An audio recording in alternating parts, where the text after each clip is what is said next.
বন্ধুরা, এখন আজকে কিন্তু বেশ ঝাল ঝাল করে চিকেন রান্না করছি। অলরেডি আমি হলুদ, নুন আর জিরের গুঁড়ো আর সামান্য ধনের গুঁড়ো দিয়ে ম্যারিনেট করে নিয়েছি।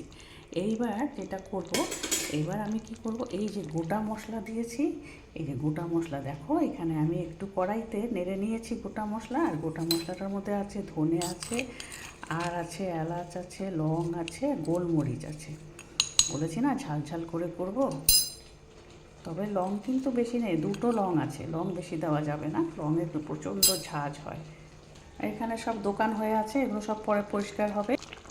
তাহলে চিকেনটা একটু ঢেকে দিই।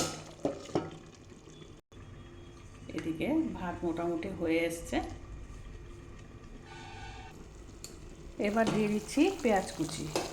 এখন থেকে না আমি এইভাবেই ভিডিওগুলো করবো, রেসিপি ভিডিও। কারণ কি, সুন্দর সাজিয়ে গুজিয়ে ভিডিও অনেক করেছি বন্ধুরা, কিন্তু ভিউজের ওই নমুনা, বুঝেছো তো?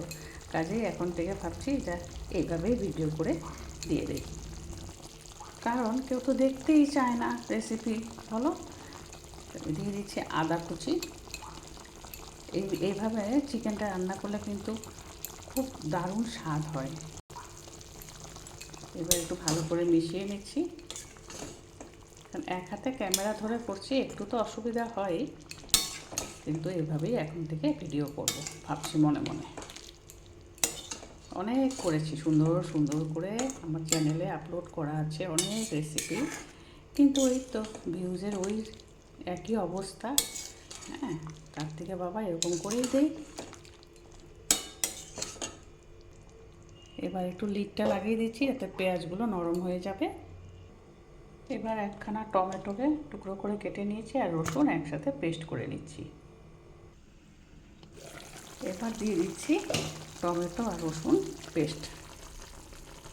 এভাবে চিকেনটা রান্না করলে না, একদম ধনিয়া চিকেন যদি খেয়ে থাকো, ঠিক ধনিয়া চিকেনের স্মেল আসবে, খুব সুন্দর টেস্ট হয়। এবার একটু মিক্সড করে নিচ্ছি। এইভাবে আমি সুন্দর সুন্দর করে রেসিপি সুন্দর সাজিয়ে টাজিয়ে অনেক রেসিপি বানাতাম, ভালোও লাগতো। কিন্তু যখন দেখি রেসিপির চ্যানেলে ভিউজই থাকে না, তখন আমার ইচ্ছে করে না যে এইভাবে রেসিপি বানাই। ভাবে থাক, বন্ধুদের কাছে আমি যে রোজ যেভাবে আমার রান্নাবান্না করি, আমি সেইভাবেই সেই রান্নাবান্না বন্ধুদের কাছে শেয়ার করে দিই। চিকেনটা খুব সুন্দরভাবে সিদ্ধ হয়ে গেছে, আর আমি কিন্তু এখানে এক্সট্রা কোনো জল দিইনি, চিকেনের থেকেই জল বেরিয়েছে, চিকেন আর পেঁয়াজ। এখন আমি এই যে মশলাটা কুটে রেখেছিলাম ভেজে, সেই মশলার গুঁড়োটা দিয়ে দিচ্ছি। দিয়ে দিচ্ছি মশলার গুঁড়োটা। এখানে ধনে, লং, গোলমরিচ আর আছে দুটো এলাচ।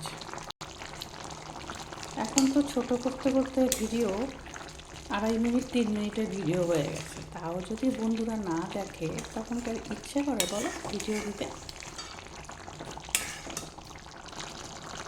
এবার একটু ধনে পাতা ছড়িয়ে দিয়ে গ্যাসটা অফ করে দেবো।